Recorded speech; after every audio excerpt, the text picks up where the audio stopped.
The first time I realized my neighbor, Linda, was ready to destroy me just to win an argument was a crisp October morning in 2023 when I opened my front door in a quiet Seattle suburb to find two police cars parked in my driveway. Their engines purred, radios crackled, and officers stepped out, hands hovering near their holsters like I was some fugitive from a crime show. I thought it was a mix-up, a wrong address, until Linda stormed down the street in yoga pants and a neon headband, screaming that I was armed and dangerous, waving guns in my yard like I was planning a siege. The officers gave me that hard, calculating look, sizing me up as if I might bolt. That's when I knew Linda wasn't just a nuisance, she was a threat. The absurdity? I'd been inside all morning, sipping coffee, as harmless as a house cat in pajamas. I raised my mug to the cops with a half smile. "Morning, fellas. Unless coffee's a deadly weapon now, I think you've got bad intel." My quip fell flat. They asked to come inside, and I let them, knowing hesitation would only make me look guilty. Linda, still on the sidewalk, demanded they search my garage, my attic, my shed, insisting I was hiding an arsenal. The officers' faces tightened as they'd heard this kind of drama before, but had to follow through. Inside, they found nothing but a cluttered toolbox, some Christmas lights, and a half-built birdhouse that was more a woodworking disaster than a crime scene. They were polite, thorough, and I even offered them bagels. They declined, though one cracked a grin when Linda's voice broke mid-rant outside. When they stepped back out, Linda stood there, arms crossed, acting like their empty-handed return proved her point. That was her gift, twisting reality to fit her narrative, making herself the hero. The officers asked her to show them where she'd supposedly seen me brandishing. That's when things got interesting. She didn't point to my yard, but led them to the side of her own house, muttering about angles and sight lines, claiming she'd seen me from her dining room window. When an officer suggested checking her backyard to verify, she froze for a split second, long enough to betray herself. I leaned against my fence, coffee in hand, and said, "Oh, please check her yard. You might find something wild." I had no idea how right I was. They followed her to her backyard, which she kept locked like Fort Knox, paranoid about kids sneaking through. From my spot, I couldn't see much, but I heard the shift in the officers' voices, calm professionalism turning to sharp urgency. Radios buzzed. Linda's shrieks went from confident to panicked. An officer emerged with a heavy metal case, the kind that screams trouble. Another carried a rifle, clearly stashed under a tarp. Linda babbled about misunderstandings and family heirlooms. I couldn't resist. "Well," I called out, loud enough for the neighbors peeking through curtains, "looks like we found the real armed and dangerous one." An officer shot me a look to shut up, but I saw the amusement in his eyes. Linda was unraveling, claiming permits, paperwork, anything to explain why a suburban mom had enough firepower to start a small war. The irony was delicious. She'd called the cops to ruin me, and instead, she'd torched her own reputation. They separated her, cataloged the weapons, and left her looking small and desperate. I stayed quiet, letting her dig her own grave. Her excuses piled up. She was holding them for a friend. They weren't real. They belonged to her grandfather. Each lie contradicted the last, and the officer's patience wore thin. I knew this was just the start. If Linda was hiding guns, she had reasons, and those reasons would pull me and maybe the whole neighborhood into her chaos. That night, as the police lights faded and whispers spread like wildfire, I sat on my porch with another coffee, replaying it all. Relief should have hit, but instead, unease gnawed at me. Linda wasn't the type to slink away. She'd come back swinging, and I braced for it. By morning, the neighborhood was buzzing. Gossip raced faster than the internet, and Linda's backyard armory was the talk of every cul-de-sac. I couldn't drag my trash can out without neighbors asking if I was really running a militia. I kept it light, smirking, "Nah, but it seems Linda's got a side hustle with the black market." Their shocked faces were worth it, but beneath the humor, tension simmered. Linda wasn't done. By noon, she was pacing my driveway, phone in hand, spinning a new tale that I'd framed her, planted the weapons to smear her. I watched from my porch, sipping coffee, as she exploded, yelling about lawsuits and HOA meetings to expose me. Her audacity was almost funny, but I didn't laugh. I gave her silence and a smirk, knowing that would burn her more than any comeback. That afternoon, an official HOA letter arrived, claiming my shed was non-compliant, too big by a few inches, and painted the wrong shade of gray. It was laughable, but clever. She wanted to bury me in petty fines and bureaucracy. Too bad for her, I was ready. I measured the shed perfectly compliant. The paint? Straight from the HOA's approved list. I'd learned early to document everything with Linda. That evening, I drafted a response, citing every bylaw, attaching photos, receipts, even timestamps. It wasn't just a defense, it was a declaration of war. I dropped it in the HOA box, knowing every move she made would only deepen the hole she was digging. The neighborhood meeting that week was a circus.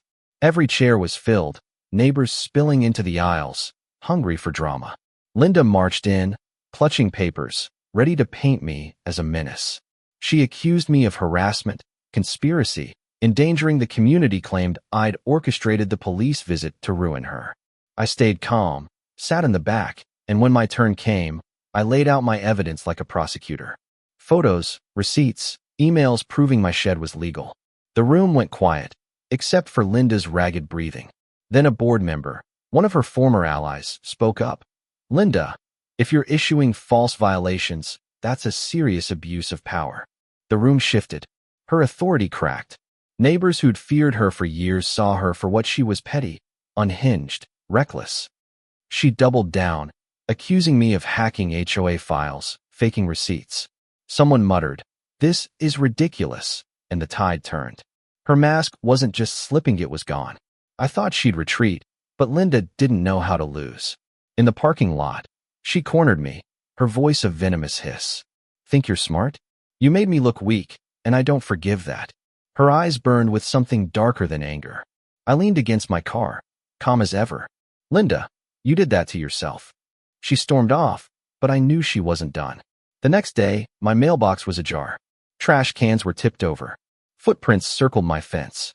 Small, deniable acts, but each one screamed, "I'm still here." I set up cameras, motion lights, and started a file every incident documented. Linda wanted me paranoid, but I was turning her chaos into my weapon. 3 days later, sirens wailed again. Linda stood in the street, pointing at my house, claiming I was stockpiling explosives, ready to blow up the block. I laughed genuine disbelief at her nerve. The officers, now familiar with her antics, searched my place half-heartedly. No bombs, just my same old junk. Linda screamed they weren't looking hard enough, demanded they tear up my deck, my walls. An officer cut her off.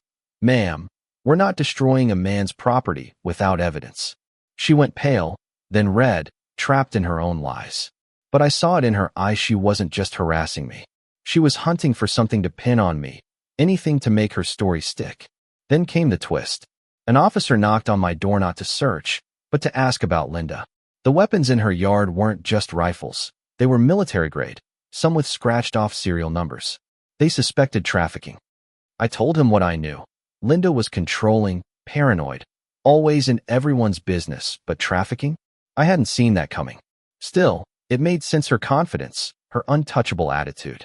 She wasn't just a bully. She was connected to something bigger, and that made her dangerous in a way I hadn't fully grasped. The retaliation escalated. A legal packet Ayurveda restraining order claiming I was harassing her. My lawyer laughed it off as flimsy, but warned, "Don't underestimate her. Cornered people do crazy things." He was right. A week later, her house was raided against sirens, lights, officers swarming. They hauled out crates of weapons, ammo, tactical gear, even hard drives. Linda screamed I'd set her up, but the evidence was crushing. Neighbors filmed it all, jaws dropped. She was cuffed, dragged away, still shouting my name. I thought that was the end. I was wrong. She was back in days, released on a technicality, her cousin in the county office pulling strings. She strutted around like nothing had happened, but the neighborhood was done with her. Kids stayed inside. Curtains twitched, whispers turned to open questions. What else is she hiding? Then, one night, I woke to glass shattering. Linda was in my garage, planting a duffel bag of gun parts under my workbench. My cameras caught it all. She froze when she saw me, bat in hand, then tried her usual lies. I didn't call the cops right away. I let her sweat. When I did, I handed them the footage. They arrested her for trespassing and evidence tampering. Her cousin tried to save her, bullying the HOA board to reinstate her, but I recorded that too. His threats were illegal, and I sent the tape to the sheriff. He was suspended, and Linda's last lifeline snapped. The final act was a stormy night when Linda barricaded herself in the HOA clubhouse, megaphone in hand, ranting about conspiracies. She'd broken in to destroy evidence, but the police weren't playing anymore. After 3 hours of her screaming, they stormed in. She was dragged out, wild and unhinged, still blaming me. This time, she didn't come back. Charges piled up: trafficking, tampering, fraud. Her cousin was indicted, her reputation shredded. The HOA voted her out and, in a twist, asked me to take her place. I accepted, not for power, but to fix the mess she'd left. The first meeting I ran was calm, human, focused on real issues: roads, parks, community. People smiled, laughed, breathed easier. Linda's reign was over. Sitting on my porch now, coffee in hand, I think back to that first police call. Linda thought she could bury me with lies, but all she did was expose herself. Her fury, her arsenal, her connections, they all crumbled. The neighborhood healed, kids played, houses glowed with decorations, free from her petty rules. But her lesson lingers. Power built on fear always falls. I didn't just survive her where he won it, quietly, cleverly, always a step ahead. Somewhere in a cell, I bet she's still cursing my name. And that's the sweetest victory. What do you think? Was Linda just a petty tyrant, or was she a mastermind undone by her own ego? Should I have pushed harder or let her self-destruct? And what would you do if you faced someone like her? Drop your thoughts below, hit that like button, and subscribe for more wild stories.